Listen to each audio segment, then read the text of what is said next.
Hey everybody, this is Eric Gilbert here from Georgia State University, and I've got a review here of our learning module called We Need More Grimase, and this is in anticipation of our upcoming BioBest visit to your school. We start off in this module by imagining we work for a biotechnology company called Prescott Biotechnology, and this company makes enzymes. What are enzymes? They are biological catalysts that increase the rate of chemical reactions. Brief refresher on how they work. Enzymes lower the energy of activation for chemical reactions. So in some, that makes it easier for reactants to form products. If we look down here, we can see that as these reactants go up this energy barrier, come over to the other side to form products, if we have an enzyme, it acts sort of like a tunnel right through the barrier, and that makes it possible for more reactants to form more products more quickly. So Prescott interestingly uses Grimase and other enzymes to include in detergents. Surprisingly, at first, enzymes are often included in detergents. If you look here at this label, which comes from the back of the bottle of Tide, you will see that it says enzymes. And what kind of enzymes are used and why would they be there? A type of enzyme that's there is a protease that's used to break down proteins. Another kind is a lipase that's used to break down lipids and oils. These materials are often parts of stains, and so including enzymes in detergents helps improve their cleaning ability.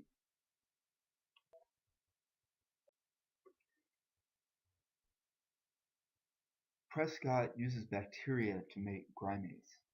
Why does it use bacteria to make Grimase? So bacteria are beneficial in a lot of different ways.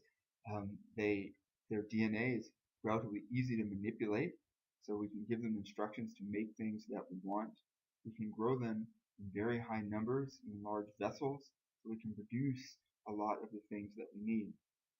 The picture shows us a basic structure of the bacterium. It's a single-celled organism. It's got one chromosome. It has here a thing called a plasmid, a small circular piece of what we call extrachromosomal DNA because it's not part of the chromosome. And that's going to be important in our story. Outside of the cell, you'll see different structures coming off the cell membrane, flagellum, pili. This thick line here is to just to finish the thought I had there, this large thick line in the previous slide is the cell wall. When we need to grow a lot of cells, we use a bioreactor. In this picture, we are looking at some very large bioreactors, and these ones probably could grow several thousands of liters of cells. They share a lot of principles, however, in common with the bioreactor that we'll be using in the classroom.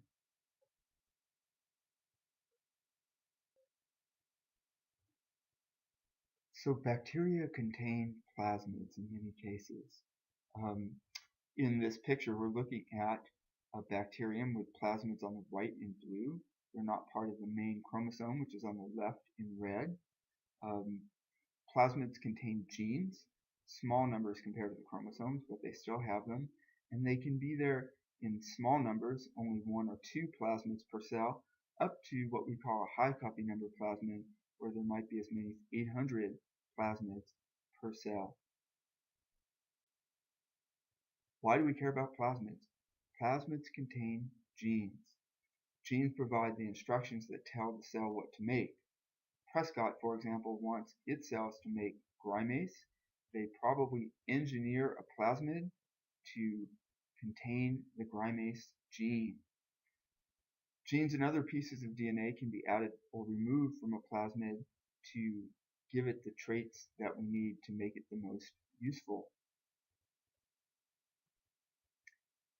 When we want a bacterium, that's the singular for bacteria, when we want an individual bacterium to produce a lot of a product, okay, we can add a molecule called an inducer to the cell that causes it to make more mRNA copies of a gene. So when the mRNA is translated, this leads to more protein, and then we can use that protein to do something. In our case, our enzyme Grimase is a protein, like many enzymes are, and we can tell a cell to make more Grimase by giving it an inducer. In our picture here, we're seeing an example of how an inducer works. You can see it down here in orange. The inducer molecule will bind to this pink thing called a repressor, and that keeps the repressor from binding to the DNA at something called the regulator. And that allows a big molecule called RNA polymerase to transcribe the gene that we care about, ultimately leading to more product. This is a good point too if you want to talk any molecular biology with students. How do we measure how much Grimase our cells are making? One way we can do it is using something called a reporter gene. This is a molecular tool that tells us how much of a gene is being expressed. There's lots of different reporters. One that I like quite a bit is called green fluorescent protein, or GFP. You can see down in our picture here bacteria that are producing lots of GFP protein, and the cells are beautifully green. Each one of those little green dots is a colony of cells growing on a petri plate. Another way, of course, that we could measure Grimase is by extracting it from the cell and then quantifying it directly, but that one doesn't give us an immediate answer about how much is there. We like to have a nice visual cue about how much protein is being made, and we certainly can't do it in a 2-day laboratory. So GFP is a good way for us to quantify protein production and Grimase production. How does this work? If we connect the Grimase gene to a GFP gene in our plasmid, so here's our plasmid, it's got the Grimase gene and it's got the GFP gene here. If we connect it, then every time a Grimase molecule is made, is transcribed, and then translated, the GFP gene is also transcribed and translated, and GFP is made too. We are making what we call a fusion protein between Grimase and GFP. So we can quantify Grimase by measuring GFP. In the picture on the right in the box, we see cells with a little bit of Grimase on the top. It's a light green color because it only has a little GFP. Down below it, we see a much brighter green cell. It has a lot of Grimase, and we know that because it has a lot of GFP, giving it a bright green color. We have an interesting challenge when we want to make things in industrial biotechnology, optimizing the process between getting ourselves to make something that we want, in our case Grimase, and growing, which is what the cells need to do, what they want to do for themselves. Grimase is a protein for detergent. It doesn't actually help the cells that make it, quite interestingly. If we add too much inducer molecule to the cells might not grow well because each one is busy trying to make Grimase. So we have a trade-off between making more offspring and growing and making more Grimase for production. And we, as biotechnologists, are interested in optimizing that balance. And that's a question that you might want to discuss with your students when we go forward.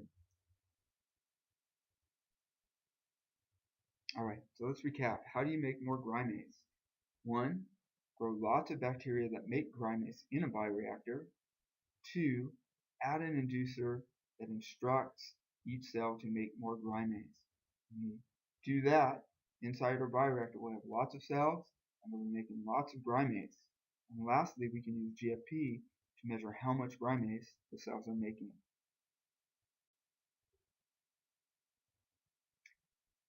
We've got several techniques for this learning module. They're listed here. Each of these are covered in a separate video which we'll be uploading to our shared Google Docs folders, and we'll be describing them. We'll talk about them in our professional learning community as soon as it's available. So let's talk about logistics when the BioBus comes. A key thing in this project is we've got a 2-day learning module. So that means we have to start our techniques on day 1 and we have to wrap it up on day 2, and that includes all of the growth that the bacteria need to do. So we're going to talk about in the next couple of slides each part of our experiment and what happens with them on the first day and the second day. Okay. Note, so on each of the days that we are working together, there'll be an introduction with the BioBus fellows and the GSU participants who come to talk with the students about what's happening, what's the significance of what's going on in the project. Alright, so with our bioreactor, on day 1, you and the BioBus staff will inoculate it. That means you'll add the cells to it, start everything growing, and the students will, in their groups, come to the bioreactor and take a sample of cells and measure the initial cell density by spectrophotometer. Overnight, the bioreactor will grow and the cells will grow and grow, and on day 2, the students will come back, and in groups, they'll come up and they'll sample the bioreactor, and then they will take their sample and measure the final cell density by spectrophotometer. Very cool. The BioBus staff are going to bring cells in flasks for the students to plate to your lab. There's going to be 3 treatments of cells that they're going to bring. So there'll be E. coli that's alone, that's just a control with no inducer added. There'll be a flask with low inducer concentration and then one with high inducer concentration. Each group of students will take cells from each flask, so they'll have one of each. Each student's going to get to plate their own Petri plate. You've got to make sure that they label everything with their name and the flask that was sampled. On day 2 of plating will involve examining the plates that the students grew.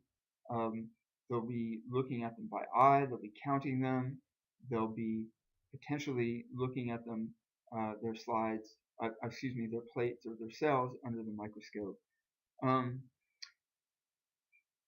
These cells are E. coli cells, and in order for them to produce GFP, they need to grow at 37 degrees C, or approximately 37 degrees C. And so it may be that we will ask our BioBus staff to take the cells back to Georgia State and grow them in the incubator there so that they grow prior to bringing them back. If there's a spot in your classroom or at your school where we can grow them at a nice warm temperature, if it's the summer, it could be at a windowsill. We can think about that. We'd like to ask you to think about that. We'll be able to grow your GFP expressing plates right there in the classroom. Microscopy, let's talk about that. On the first day, groups that have sampled the bioreactor and completed their plates can use the microscope, and our BioBus staff will bring some samples of cells to image. On the second day, students will be able to look at their own plates with the microscope. The microscope that we're planning on using is one called the MyScope. It's a handheld microscope, and we will have a separate video about that particular tool. How to prepare the students for the lab? Well, you know what to do. They're your students. The usual applies. Students should read the instructions in advance and watch any videos that we have for them. They should practice serial dilutions as we discussed over the summer in June. Students should pre-arrange into groups of 3 or 4 students per group.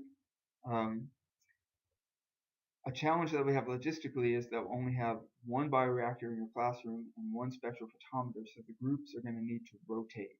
And each student is going to need to sample, so because of that, we'll just have to be in good coordination. Last but not least, thanks so much for participating with us. This is new. Expect the unexpected. It's going to be exciting. We're going to learn a lot, and we will be seeing you soon.